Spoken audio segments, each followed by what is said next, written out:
And we know Joe loves coming to Michigan. He's been here so many times, and we know he loves this state, and he has fought for us on so many occasions. I particularly remember during the financial crisis when our auto industry was in a very difficult spot. And I just say, thank God that Joe Biden stood up for the auto industry and made sure Michigan continued to be the center for the autos. And I'm so happy to be here with Governor Whitmer as well, and all the work that she has been doing to keep folks here in Michigan safe. Governor Whitmer believes in science. She believes in facts. And because of that, our state is in a much better position than we would be otherwise. And then it's great to be here with my colleague, Debbie Stabenow. Debbie shares our passion for healthcare to make sure everybody has access to quality care, whether it's community health centers, reducing the price of prescription drugs, or dealing with mental health challenges. Debbie is my partner. We're the 1-2 punch when it comes to representing the state of Michigan in the United States Senate. But we're here today to talk about healthcare and how important it is for us to focus on the fact that everybody in this country should have access to quality, affordable health care, particularly now, while we're in the midst of a pandemic. And what we have learned during this pandemic, that we need leadership. We need national leadership to guide us through this. And Joe Biden has proved that he can deliver that type of leadership. In fact, when we were looking at the Affordable Care Act, as we were passing that at the beginning of the Obama administration, it was Joe Biden who helped lead and usher that through and made it a reality so it became law. Joe Biden, as a result of that, has helped thousands of people all across the state of Michigan and millions all across our country.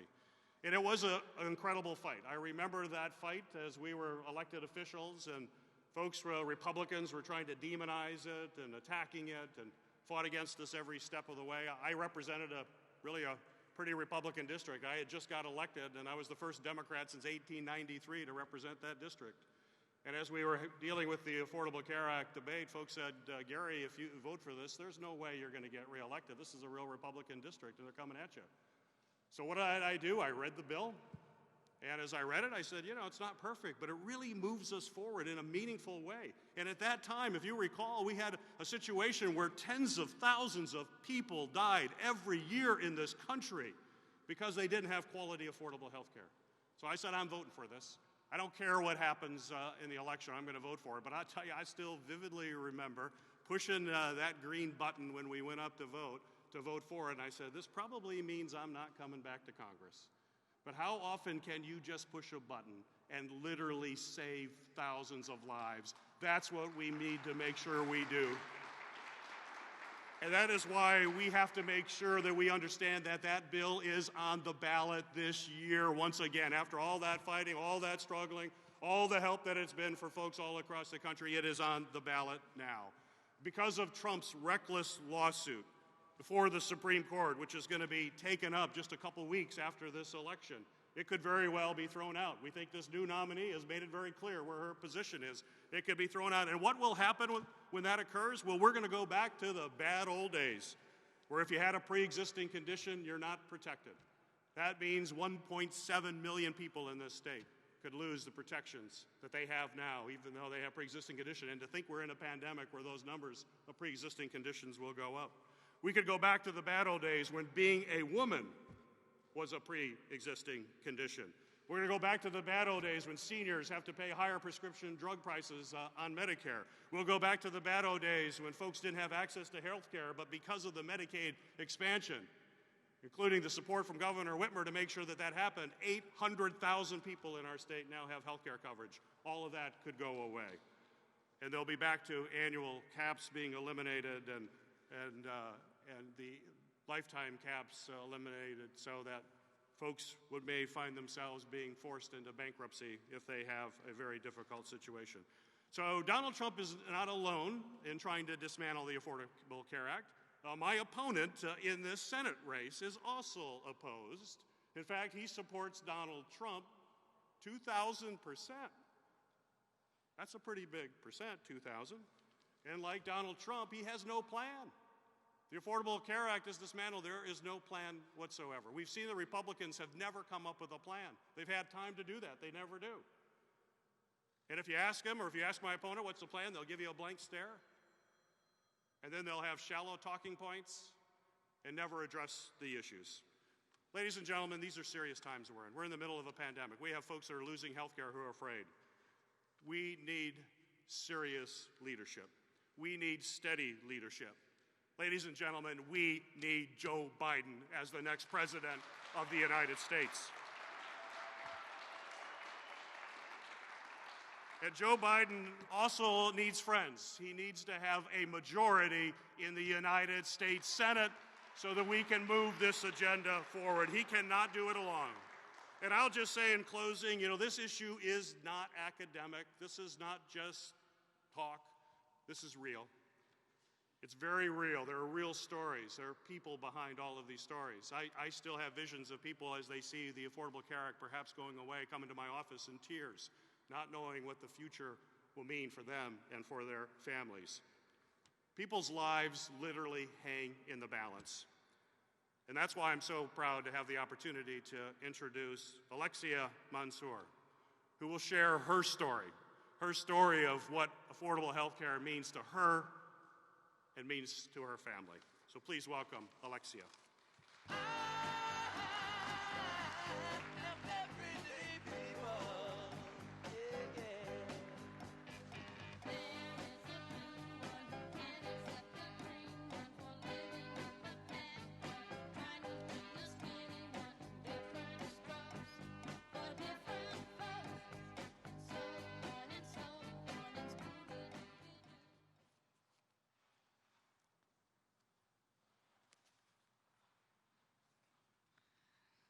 Wow, what an incredible honor to be here today.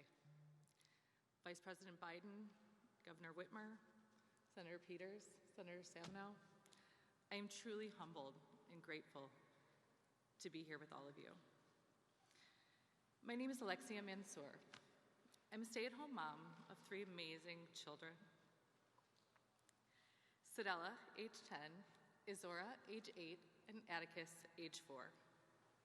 My husband, Michael, operates our small family business, Spartan Spirits, which has been a staple in the East Lansing community, founded by my father-in-law, John, nearly 30 years ago.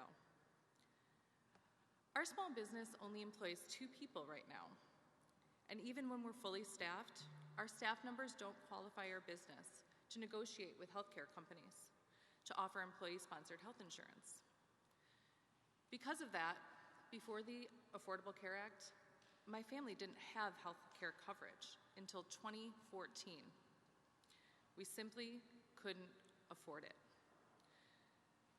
To say that's put a lot of stress on our family is an understatement. My husband, like so many Americans, has mental health issues that were always made worse when he couldn't see a doctor or take his medication regularly. I lived in constant fear that if we lost him, my kids would lose their dad. I would lose my husband, and we would lose our business. When I was pregnant in 2010 and 2012, I remember trying to get coverage and being told there's no way to get coverage at rates I could ever afford. It really wasn't until the ACA that we could take a deep breath. You best believe as soon as that marketplace opened up, we were one of the first families that signed up for coverage. A tremendous weight had finally been lifted from our shoulders. We felt protected and safe. And now my husband actually is being taken care of. We can get the exams and testing that we need to have done. We haven't had to switch providers, and the pricing of our medication are consistent and at prices we can afford. I gotta tell you, this has been a really tough year. I know you can all feel me on that. Our business has been hit hard by COVID-19. We chose to close the store for 3 weeks in an effort to protect those around us and to stop the spread of COVID-19. Since reopening, business has been unpredictable at best.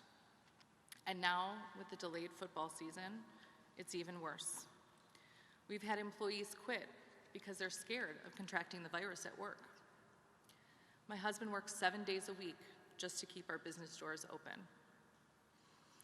But knowing that my kids and my family have health care no matter what gives us the peace of mind that we can get through this challenge. When I think about what the Trump administration is trying to do right now, I'm infuriated. They are playing games with my family's lives. This president and this Senate has had 4 years to come up with a plan. They've had 4 years to prove they won't kick people off their coverage. They've had 4 years to show us they'll protect people with pre-existing conditions like my husband. And they've done nothing but try to gut the ACA at every single turn. That's why we need to elect Joe Biden and Gary Peters in November. Joe Biden is someone we can trust. He's someone with integrity who does what he says he's going to do.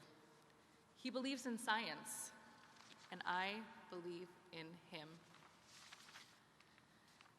He believes in our country and wants to do what's best for all of us.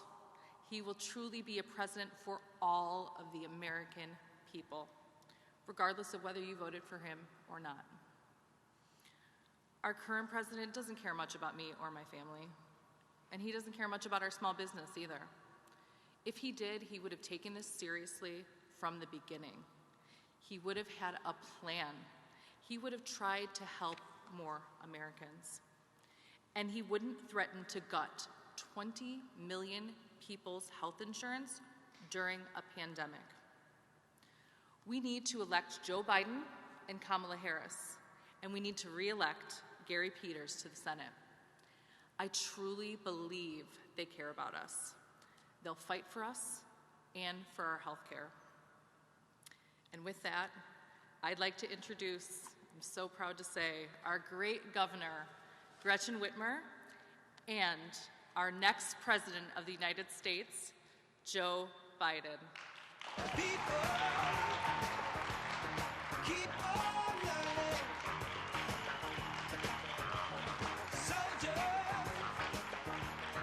keep on moving. World, keep on turning. 'Cause it won't be too long. Well, thank you. I am so pleased to be here with all of you, and I'm so pleased that Joe Biden is back in Michigan. Now, we all know this. This is the most important election in our lifetimes, and that's true for many reasons. But one of the most important, compelling reasons is the fact that health care of millions of people is on this ballot. And this is a personal issue. It's personal for so many families. It's personal for me. 18 years ago, I became a member of the sandwich generation. And that simply means I was sandwiched between 2 members of my own family for whom I was the primary caregiver. My mother at the end of her life and my daughter at the beginning of hers. While my mom battled brain cancer, I was on the phone fighting her insurance company, who was wrongfully denying covering her chemotherapy. There are so many Americans that have a similar story, that have gone through this or are going through it right now. The brain cancer that killed my mom was the same kind that took VP Biden's son, Beau. That period of my life was devastating. It was hard, and it changed me. And that's precisely why I've worked across the aisle to deliver health care for Michiganders, to ensure that we expanded Medicaid, and now 800,000 people in this state have health care because I was able to work across the aisle.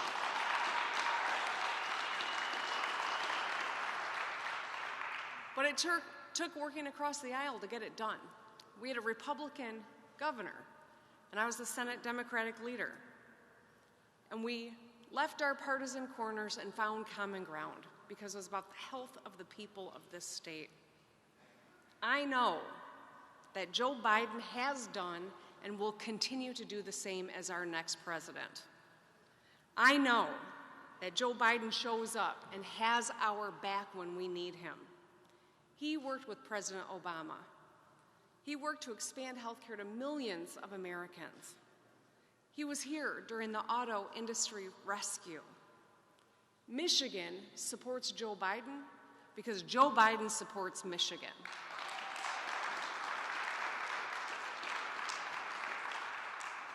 Now, the Joe Biden we all know and love is the Joe Biden who rolls up his sleeves and works to get things done and works with anyone he needs to in order to deliver.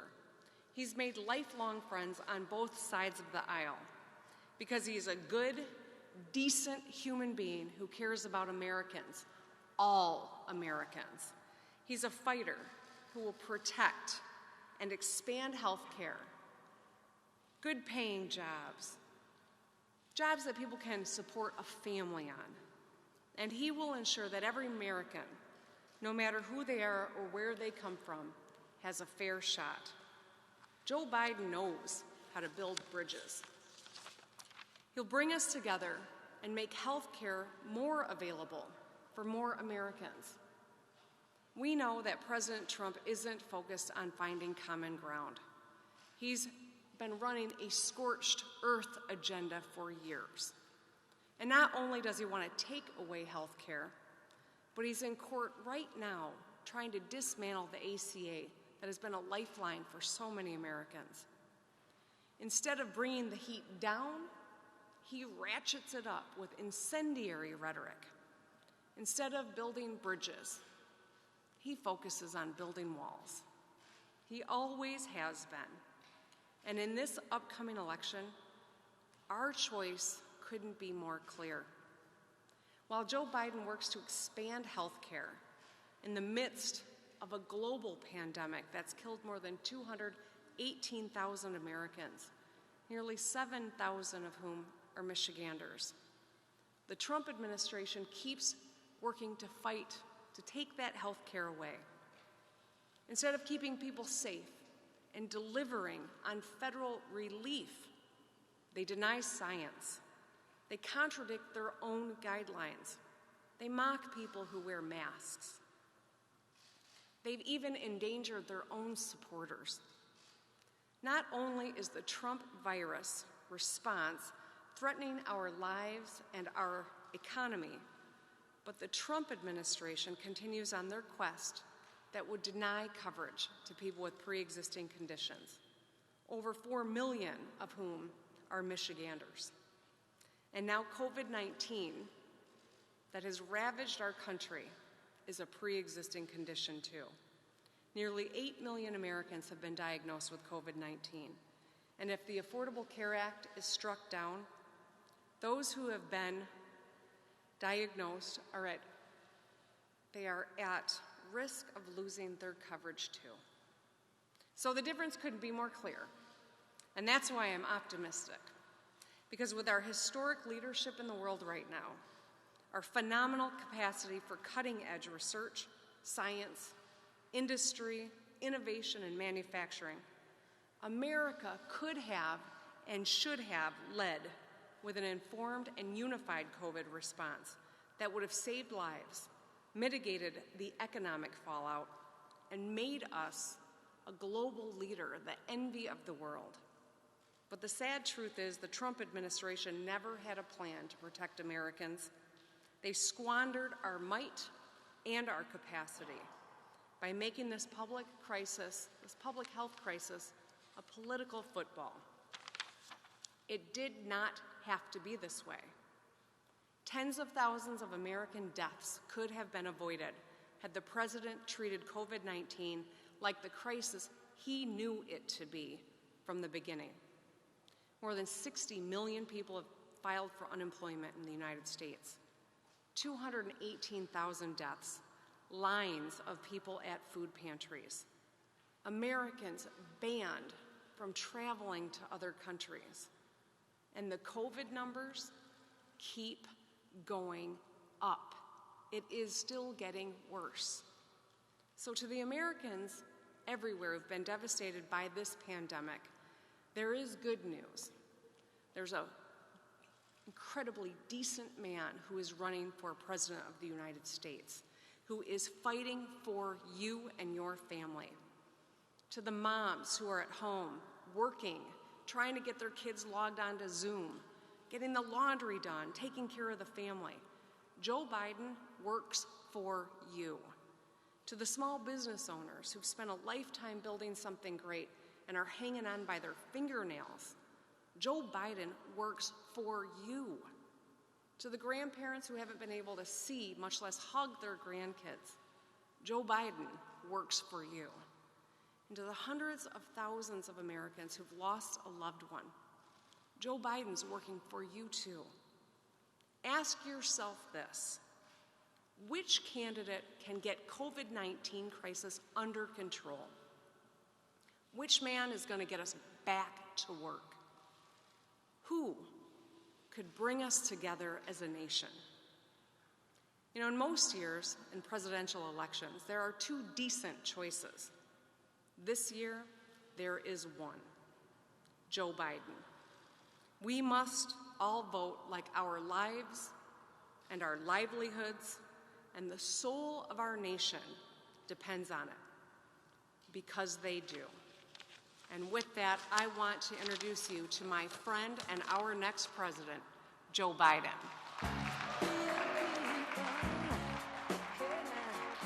Got to make the world go round. Got to make the world now. You people, yeah. Got to make the world go round. Got to make the world now. Hello, Michigan. Hi, how are you? What's your name? Sam, good to see you, man. Thanks for being here.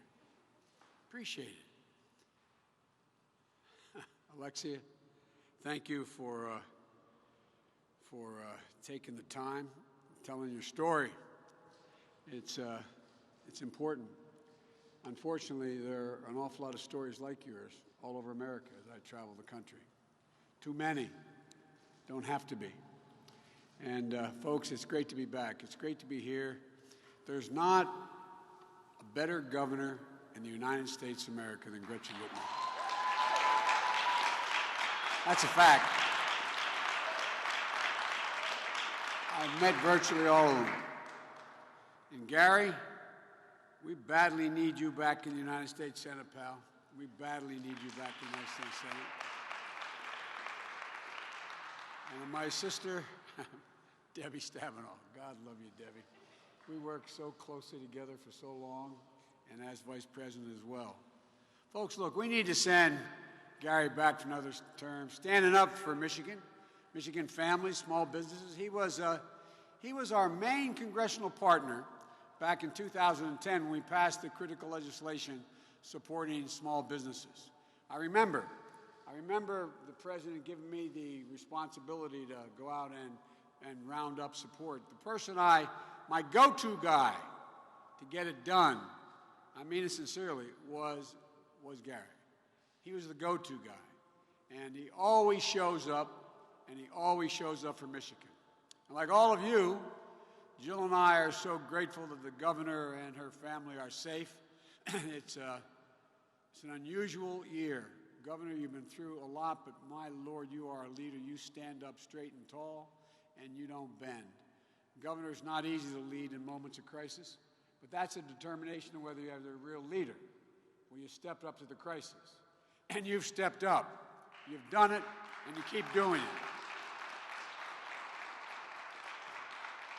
As I said a moment ago, you're pretty much doing it better than anybody else in the whole United States of America.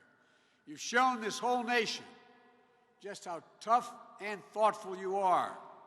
Tough just like Michigan. I've got to believe this state has to be so proud of you. I know personally I am as I've gotten to know you. I'm proud to call you friend, Gov.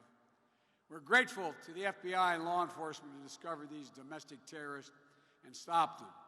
And make no mistake, that's who they are, domestic terrorists, flat terrorists. Planning to blow up a bridge on American soil to threaten the lives of police officers, to kidnap an elected leader, And now we're finding out the same thing was happening in Virginia. You know, it's the sort of behavior you might expect from ISIS. And it shouldn't shock the conscience of every American.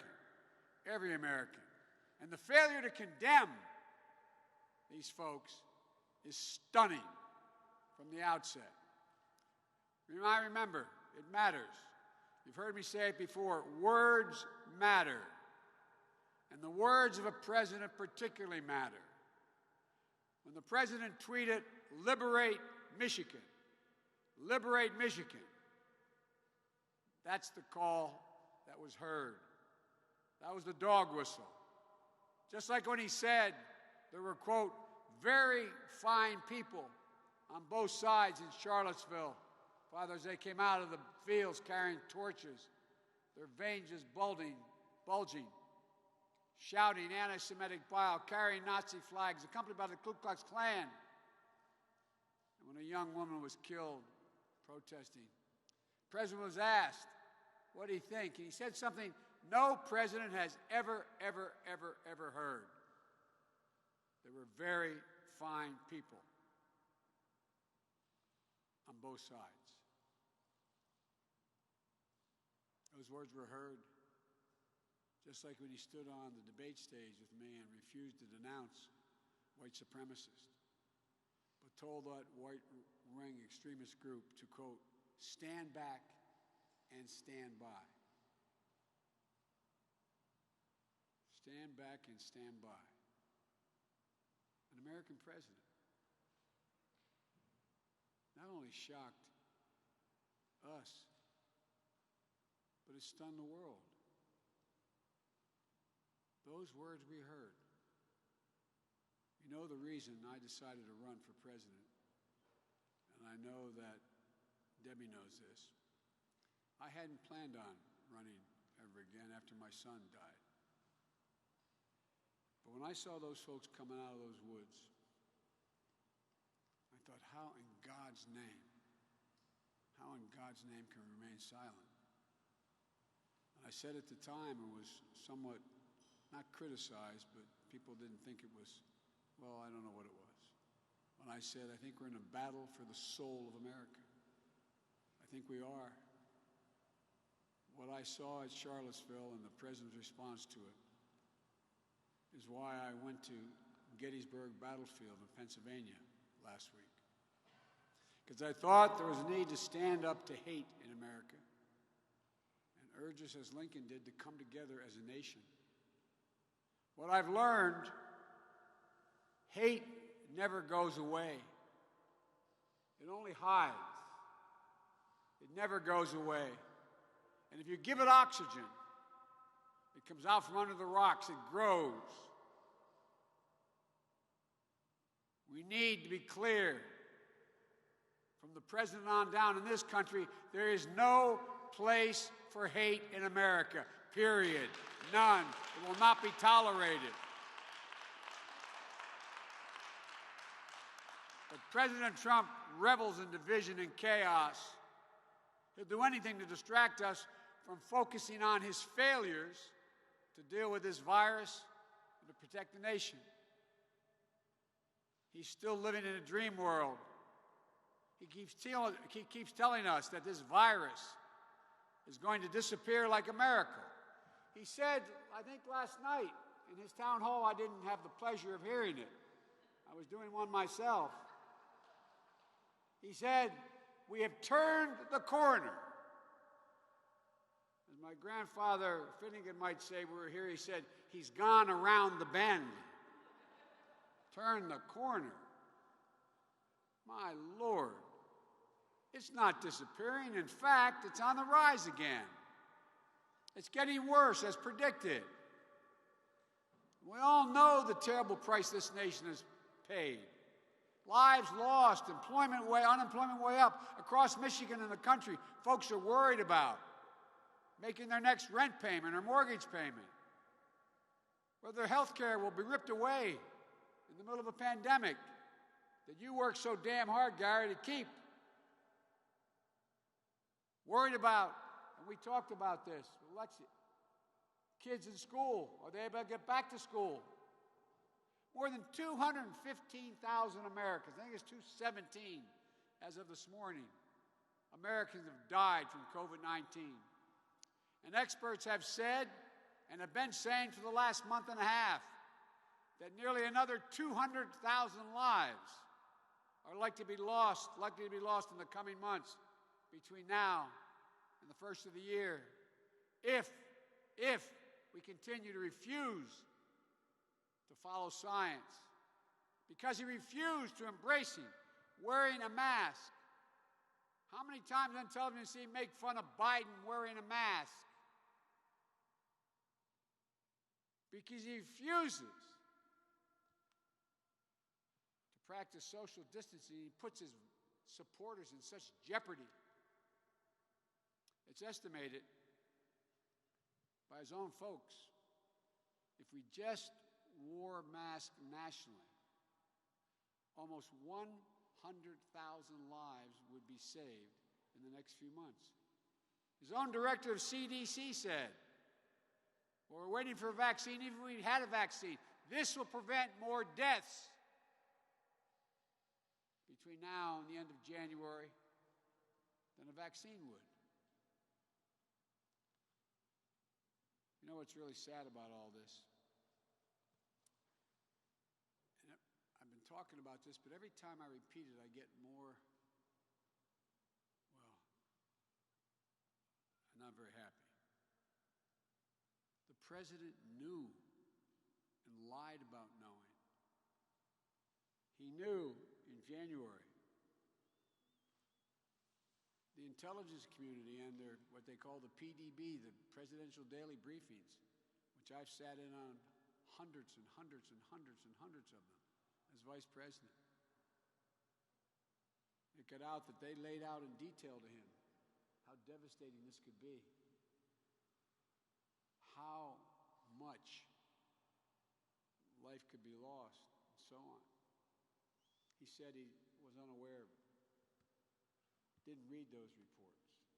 Well, that surprised no one. They didn't read the reports, but he didn't read the reports. Everybody said, well, maybe he didn't. But then, as was acknowledged, because of his ego, he wanted to impress a famous journalist. He thought he could change his mind about his view of him. He did a long interview with Bob Woodward. Bob Woodward, a renowned journalist, taped the interview with him. Extensive interviews, hours. And he taped an interview where Trump said he knew this disease was deadly, significantly worse than the flu. But that's not what he told you. That's not what he told the public.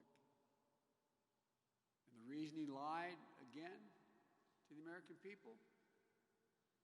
Well, he said he didn't want to panic the American people. Americans don't panic. Donald Trump panicked. That's who panicked.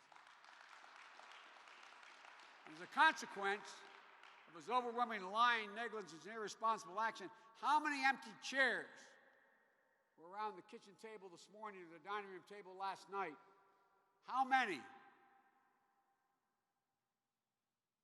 How many women or men leaned over when they got in bed last night and reached over to touch their husband and wife, and they weren't there?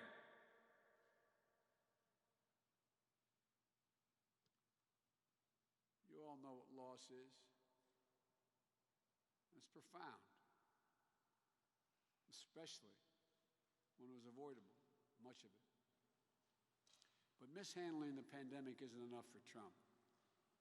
On top of that, he's still trying to take away your health care. Trump's still determined in the midst of this pandemic. And by the way, if the projections, pray God they're not right, Father. If they're right, though, in the next several months, there'll be over 200,000 additional deaths. That'll be in 1 year, 400,000 people Americans would have died. That's more than lost in all of World War II. Hear me? World War II was 4 years. More American souls will have been lost than in World War II. But what's he doing? He's still determined to destroy the Affordable Care Act. This isn't hyperbole. Just like your opponent calls it a disaster. Talk about a disaster. There's a disaster. The guy is 2,000% or 200%, whatever it is with Trump. Hope everybody remembers. Look, as I said, this isn't hyperbole. It's real as it gets. On November 10th, the United States Supreme Court will hear the Trump administration make the case that the Affordable Care Act should be struck down in its entirety. Now, I know everybody thinks they know, but I just want to remind you, 10 million of you have already lost your health insurance because your employer's health insurance, they've gone out of business. 10 million Americans already without health insurance. If Trump gets his way, 20 million more Americans will lose their health care.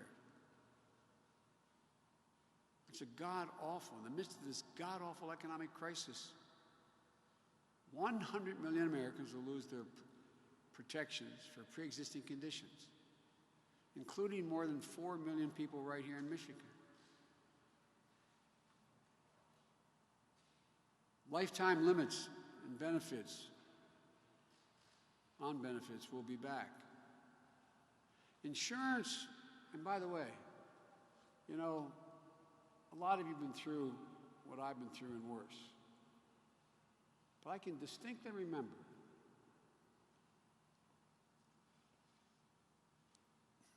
sitting on a bed with my beau, my son, who came back from, the Attorney General came back from a year serving in Iraq, which this president talks about losers who serve. Losers.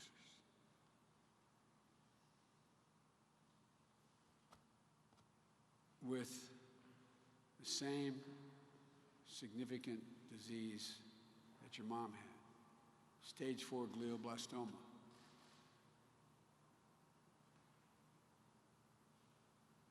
When it was diagnosed, when he got home, we asked the docs. It was only a matter of months, not if, just months. We never gave up hope. But I remember watching him on that bed. He made it almost 16 months. Toward the end, and this is not about me, it's about all of you. And I consciously thought to myself, what would it feel like if they were able to walk in and say, Mr. Biden, you've outrun your insurance coverage. Suffer the last 2 or 3 months in pain on your own. Lots of luck. Because that's what was happening before. Insurers, if they win, and that's what this court packing going on now is about, insurers will no longer allow you to keep your kids on your policy till age 26 in the middle of this economic crisis. Women, once again, will be charged more for their health care just because they're a woman. Older folks will be able to be charged more. And as the governor said, long-term complications from COVID will become pre-existing conditions, joining asthma, diabetes, even pregnancy is a pre-existing condition before.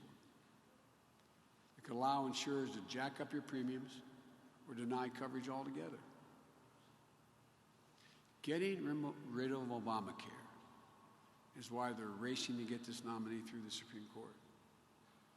Make no mistake about it. Trump's made it clear from the beginning, as your opponent has. He wants to get rid of Obamacare in its entirety. And with this nominee, he's made that incredibly clear as well. Michigan deserves so much better. Deserves leaders like Gary and Debbie Stabenow. Public servants who lead with decency and honor always look out for your needs, who think about how to ease the burden on your family. That's the sort of leader you got in Gretchen and Governor Whitmer as well. When she was in the state Senate, she led the charge to secure Obamacare Medicaid expansion for more than 800,000 Michiganders. Think about this now. Some of those states, Republican governors, did not expand it, even though the federal government is paying for the front end. There's millions of people who have no coverage.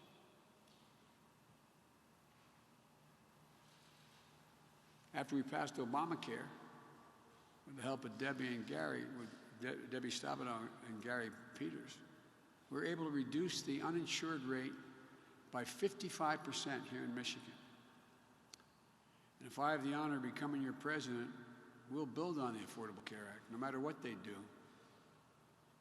You can choose to keep a private plan if you still have one, because some of the private plans negotiated with the UFW and others are good plans.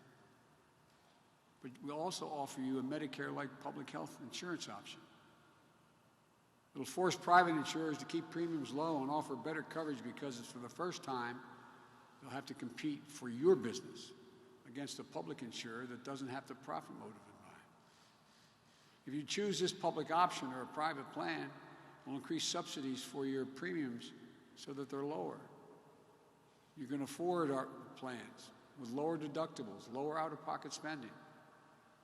An independent analysis found that my plan will slash the cost of prescription drugs by 60%. Not a liberal think tank. Serious folks looking at this. Here's the bottom line. My plan lowers health care costs and gets universal coverage quickly, at a time when Michigan families desperately are going to need that relief, and they need it now. Families are reeling right now.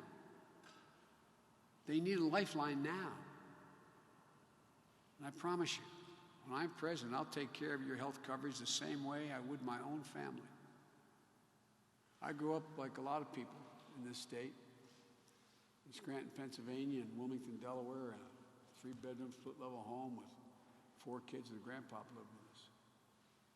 I can remember how my dad, when we moved from Scranton with no work, we moved down to Delaware. We stayed with my grandpa for a year. He came home every weekend. Finally got a job. We got an apartment we lived in, and ended up being Section 8 housing years later, but it was decent. We were happy. It took my dad about 3 years to get a job good enough that he could actually buy a home. When he bought that small home at the time a suburban sprawl was going on, there were 70 homes like it, 3- and 4-bedroom homes. But the walls were thin. I look back and I wonder how my mom and dad did it, come to think of it.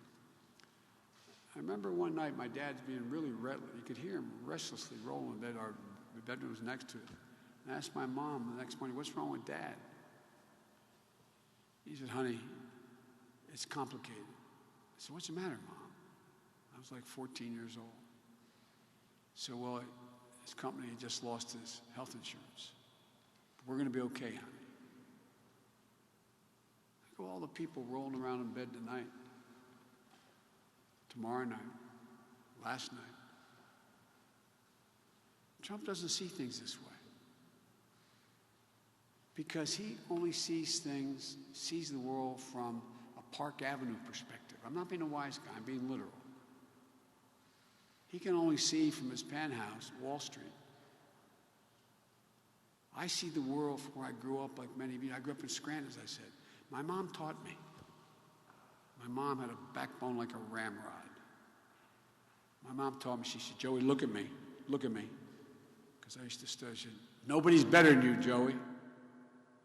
But everybody's your equal." That's how I was raised. I think you and I, we measure people, whether you're a Democrat or Republican, we measure people on the strength of their character, honesty, decency, recognizing that some things are bigger than just your self-interest. That's what America's about. That's who we are. It's about family, respect, decency, honor, opportunity. Our families and yours, we weren't asking for anything, just a shot, just an even shot. Given a shot, the American people have never, ever, ever, ever, ever let their country down. That's what Michigan needs now. A shot to come back strong. That's what you needed 10 years ago in your automobile industry. The heart and soul of Michigan was on the brink. My state used to be an auto state. Small population, we had the highest percentage of auto workers of any state in the nation because we had less than 1 million people. The largest General Motors and Chrysler plants outside of Michigan. But you all remember like I do. You remember what it was like yesterday. When Barack and I decided we had to bet on Michigan. Remember all the blowback even from some Democrats? We can't compete. We bet on auto workers. We bet on the UAW. And they came through and it paid off. For real. The industry wasn't in trouble because the auto workers were in trouble because of management decisions. Over the objective of many, we stepped in and rescued the automobile industry. General Motors and Chrysler saving over 1 million jobs by that one deal.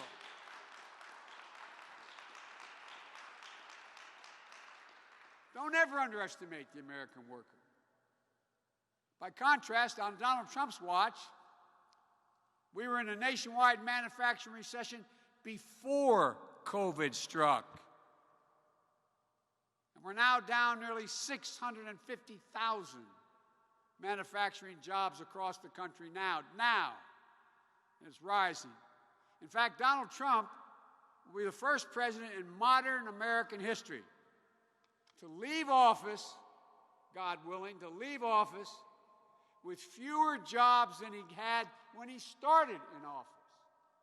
Last one was Herbert Hoover. For real. Folks, we can bring this economy back. I'm positive of it. I'm optimistic about it. We know how to go about doing an independent analysis on Wall Street. Moody's, a well-respected Wall Street firm, has done an in-depth analysis of every aspect of my plan, as well as his. You know what the conclusion was? This is Moody's now.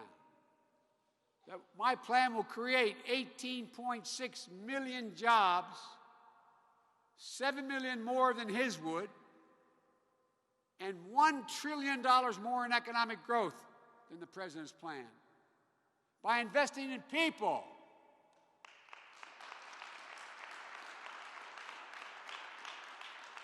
And by the way, you see these ads here in Michigan. Biden's going to raise your taxes. Once again, flat, unadulterated lie. No one who makes less than $400,000 a year will pay a penny more. If you make more than that, you're going to start paying at the rate you paid under the administration of George W. Bush at 39.6%. But I'm going to ask big corporations and the very wealthy to pay their fair share for a change. Trump's more than $2 trillion tax cut, I'm going to roll back $1.5 trillion of that in the giveaways of the biggest company in the top 1%. And the money we raise will invest in working people, growing the middle class. And this time, make sure we bring everybody along. Black, white, Hispanic, disabled, everyone comes along. An outside economist said my plan will create millions of good-paying union jobs in manufacturing. We're going to invest in building more resilient infrastructure. Remember, the president said, I have an infrastructure plan in 2017, and then 2018, and then 2019, now 2020. He doesn't have any plan. I'm going to build a resilient infrastructure, creating good-paying jobs, building roads and bridges and ports. 1 million new jobs in affordable housing units. 1 million new affordable housing units. High-speed broadband for every household. $100 billion to rebuild our crumbling schools. One of the reasons we can't send our kids back to schools, a lot of them aren't even safe now. We're going to retrofit as we started in our administration when the President allowed me to run the Recovery Act. We're going to retrofit 4 million buildings and weatherize 2 million homes. That alone will save hundreds of thousands and millions of barrels of oil. And it's all going to be done by certified union labor.